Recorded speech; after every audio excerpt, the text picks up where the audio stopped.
Nessa edição, vamos tratar também da gorda arrecadação que o governo pretende obter para o orçamento do ano que vem e da ditadura da Venezuela, mandando prender o candidato que derrotou Maduro nas eleições fraudadas.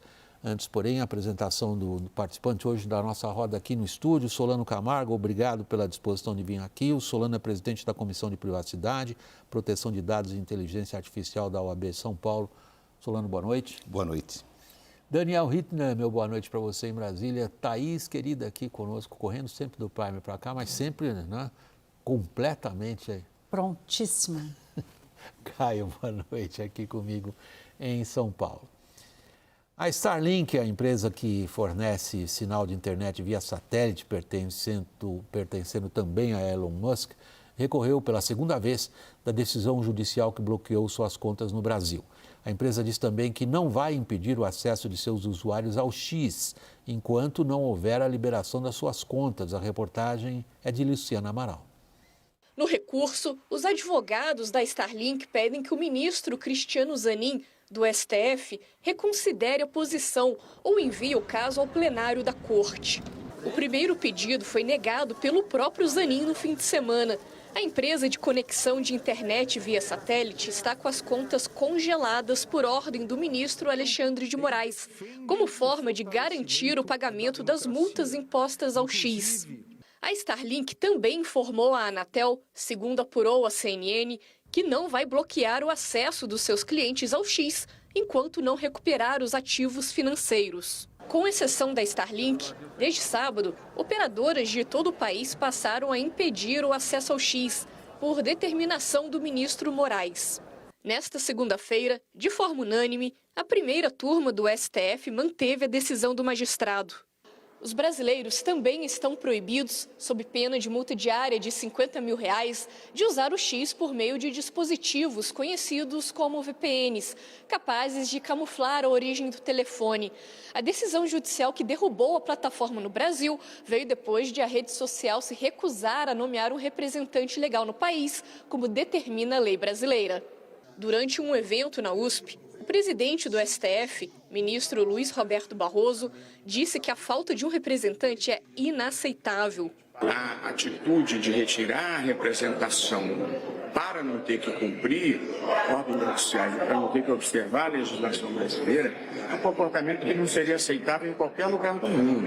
Portanto, não há nada de excepcional, salvo uma politização indevida.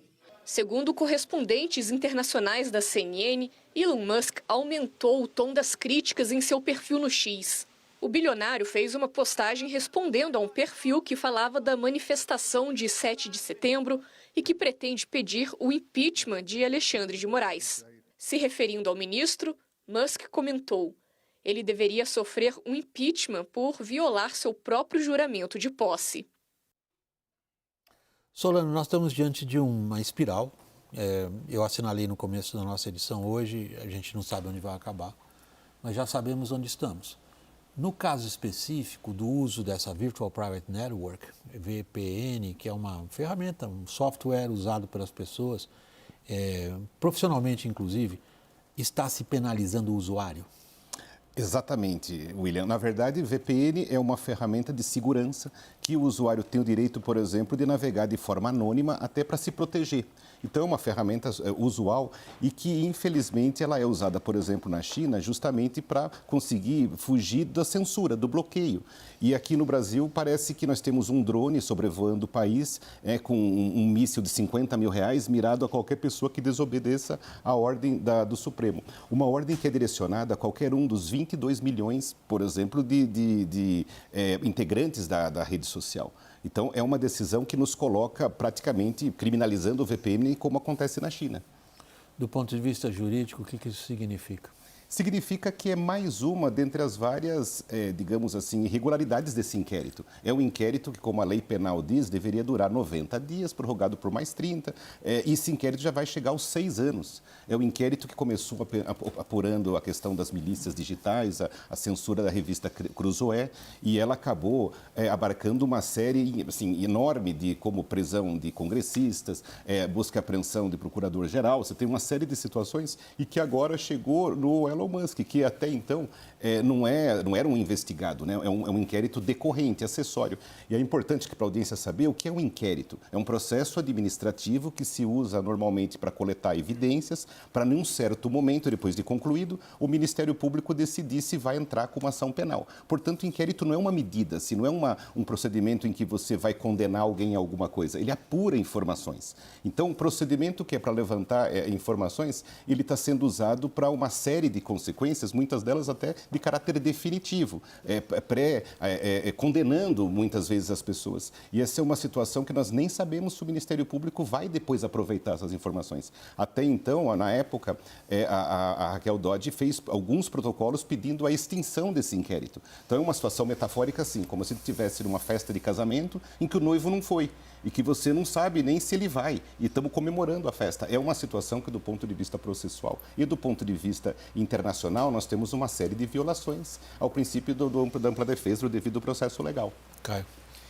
William, tem tido uma pressão dentro do Supremo, uma pressão, né, em termos de Supremo para a conclusão do inquérito, mas, como o próprio doutor diz, a conclusão do inquérito das fake news, quando acontecer, vai ser um grande constrangimento para o próprio Supremo Tribunal Federal. E esse talvez seja um dos motivos pelos quais ele não acaba.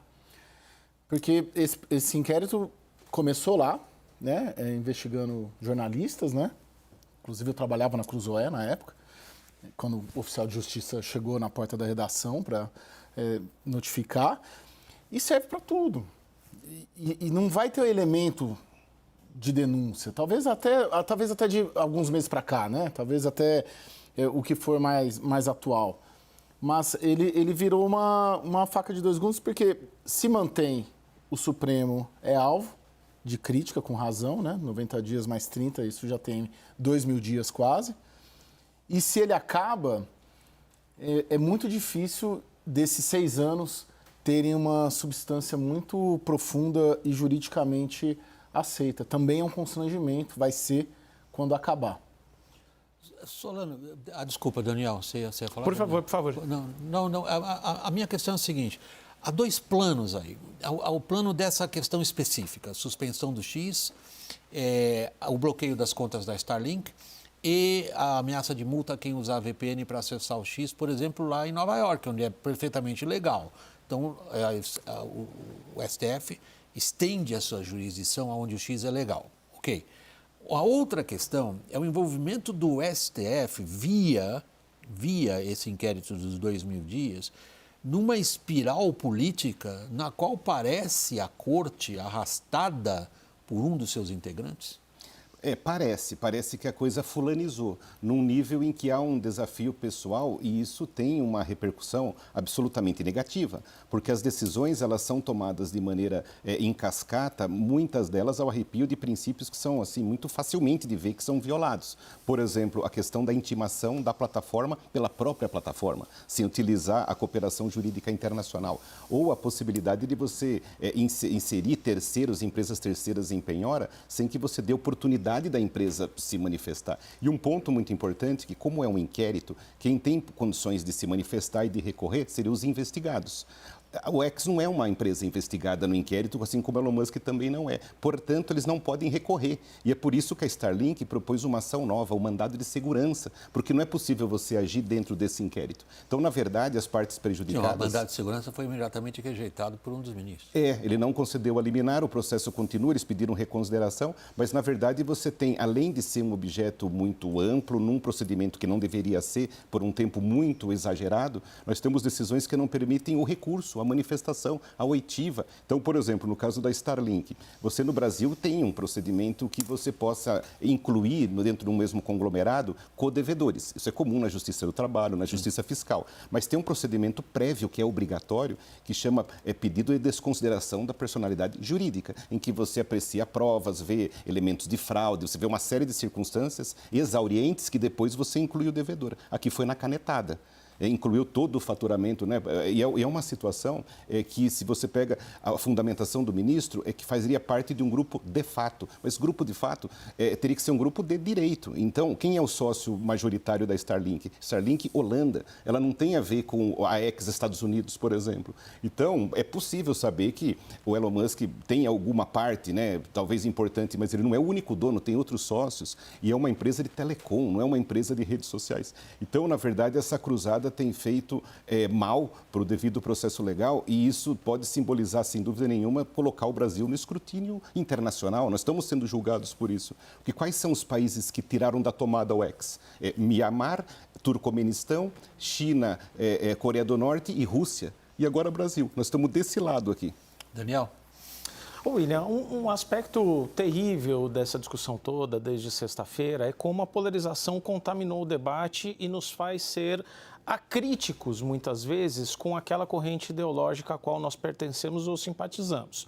Então, por exemplo, você tem toda a direita apoiando e aplaudindo o Elon Musk porque ele representa a liberdade de expressão. Há que se perguntar por que ele também acaba se curvando a decisões arbitrárias e autoritárias de regimes como a China, por que ele não tem a mesma coragem com a Índia, por exemplo. Agora, a esquerda que está aplaudindo, haja vista que hoje Lula se disse muito satisfeito com a decisão de Alexandre de Moraes e que, veja, pode servir de exemplo para outros tantos países no enfrentamento à extrema-direita internacional. Ora, há que se perguntar, por exemplo, se esse descuido com a legitimidade das suas decisões acaba não transmitindo uma mensagem de que Alexandre de Moraes tem tomado decisões abruptas, arbitrárias e usado de poderes excepcionais sem responder, sem informar ao público exatamente os procedimentos que ele está seguindo. Pior ainda, quando a gente fala dessa confusão que houve entre X e Starlink, nos remete a uma situação que é a Lava Jato, tão criticada pela esquerda, porque o que se fazia lá no auge da Lava Jato?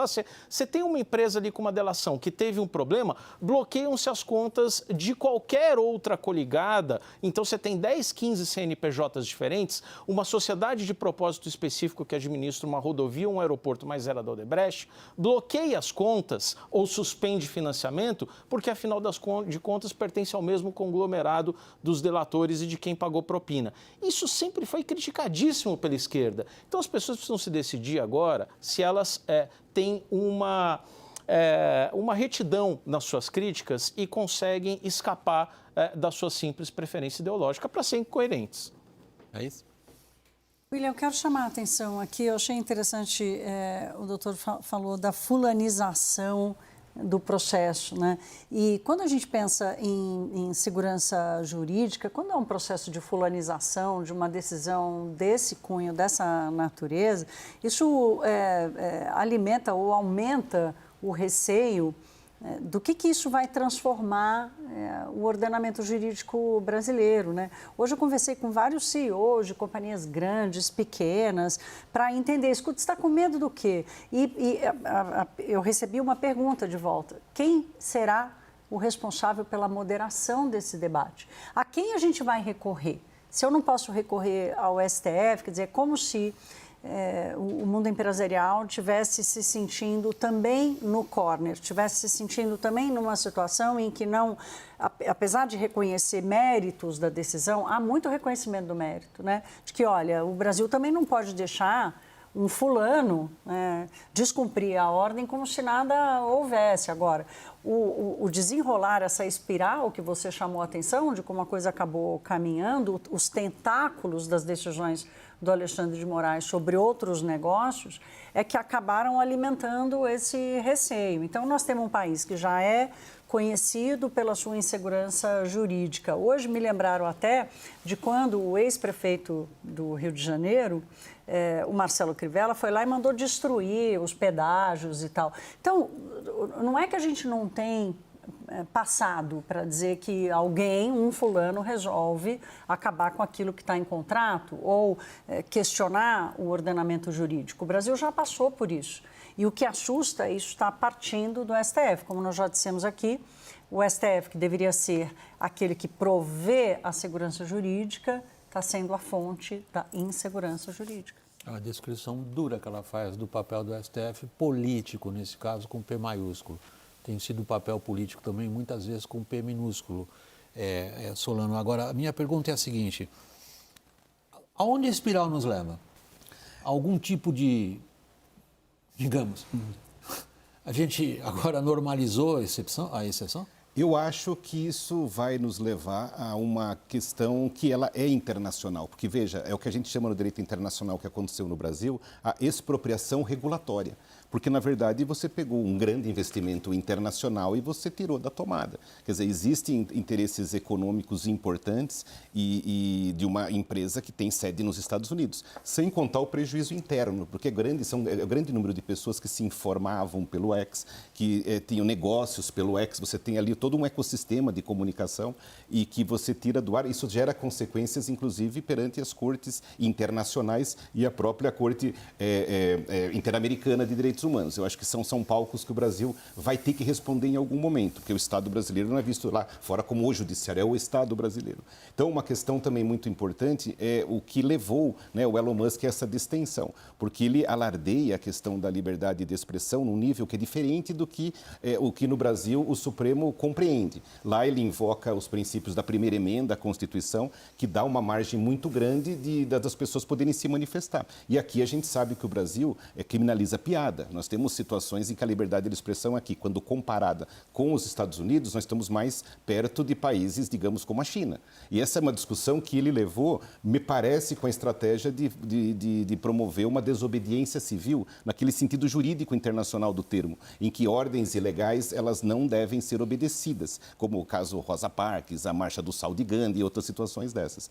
E isso coloca em perspectiva justamente essas situações em que o Brasil faz, que, por exemplo, o cancelamento de perfis. Né? O cancelamento de perfil, ele pode ser interpretado como uma censura prévia. Então, assim, o que se imagina sempre? A pessoa postou alguma coisa que possa ser considerada irregular, ilícita e tudo mais, aquilo pode ser combatido, ele pode pagar uma indenização, ele pode ser criminalizado, mas a questão do cancelamento de perfil é uma coisa muito que o Elon Musk coloca. E isso coloca em perspectiva essas decisões que nós temos aqui no Brasil. Então, a situação, eu acho que ela tem que ser moderada em todos os sentidos, porque talvez seja o começo de uma grande discussão. Eu acho que, assim, a solução, a espiral, eu penso que ela, na medida em que se entende que ela é política, ela terá uma solução política. Na medida em que se entende que o Supremo Tribunal Federal age politicamente, a solução para conter esse entendimento de que o Supremo faz política com essas decisões, a solução será política. Nesse cenário, você tem dois eventos, num curto e médio prazo, que podem impactar isso. Uma é a eleição do Trump, né? Porque a eleição do Trump, de certa maneira, nos Estados Unidos, se ele vencer, claro, vai dar um megafone, o Trump vai vocalizar e vai pegar essa briga para comprar, e aí pode entrar em alguma coisa de repercussão comercial com o Brasil. E no médio prazo, a própria eleição de 2026, com o Senado Federal provavelmente conseguindo eleger uma maioria de senadores que apoiariam o impeachment de ministro do Supremo Tribunal Federal, que é o grande medo do Supremo. Então você tem dois eventos políticos nos próximos 2, 3 anos, a eleição de Trump e a eleição do Senado de 26, que pode impulsionar uma resposta política de agentes políticos à politização do Supremo Tribunal Federal, nesse caso, e do ministro Alexandre. Solano, eu vou tentar inverter a maneira como a gente olha essa questão. Se a gente se coloca na posição do Supremo e vê que ele, durante um tempo, foi escolhido como alvo principal, como instituição principal que teria evitado, na narrativa do ex-presidente Jair Bolsonaro, teria evitado que ele pudesse governar da maneira como ele gostaria de governar. Enfim, não vou voltar a todos aqueles detalhes. Depois, o Supremo se sente vítima de uma bem organizada campanha, se pode dizer, de ataque à sua própria existência. Reage com esse inquérito. Participa da luta política diretamente porque se considera o Supremo, a si mesmo, como o último bastião da defesa da democracia. Até aí é possível acompanhar essa história política. Mas, depois do 8 de janeiro, mais de 1.000 presos, uma série deles investigados e condenados. Aí começam os grandes pontos de interrogação. Eles vão aumentar ou diminuir? Tudo começa com a boa intenção, que é aquela história que o inferno ele continua cada vez mais cheio, né? E o ponto principal é que esse inquérito, ele não podemos deixar de esquecer, não podemos esquecer, ele foi promovido pelo próprio Supremo, sem sorteio, né? Foi uma nomeação escolhida a dedo e que ele promoveu assim, uma série de medidas e que a gente sempre coloca o devido processo legal como a grande vítima da situação.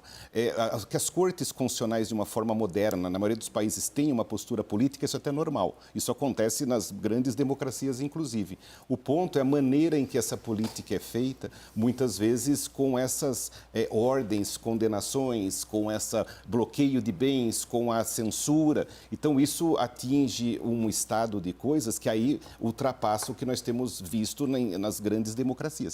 O Supremo tem tido uma postura de grande inquisidor, né? Ele decide, ele investiga e ele executa. Então, essa é uma concentração de poderes que é inédita em toda a história do Brasil.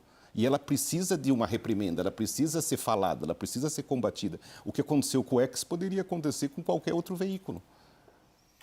Solano, nós estamos infelizmente chegando ao final desse segmento. Eu tenho certeza que esse assunto vai continuar. Eu queria, por enquanto, agradecer a sua disposição de participar aqui da nossa roda. Solano Camargo, ele preside a Comissão de Privacidade, Proteção de Dados e Inteligência Artificial da OAB São Paulo. E boa noite, Solano. Boa noite. Daniel, Thaís e Caio, a gente continua depois do intervalo. Nosso assunto são os detalhes da proposta orçamentária do governo para o ano que vem. Até já.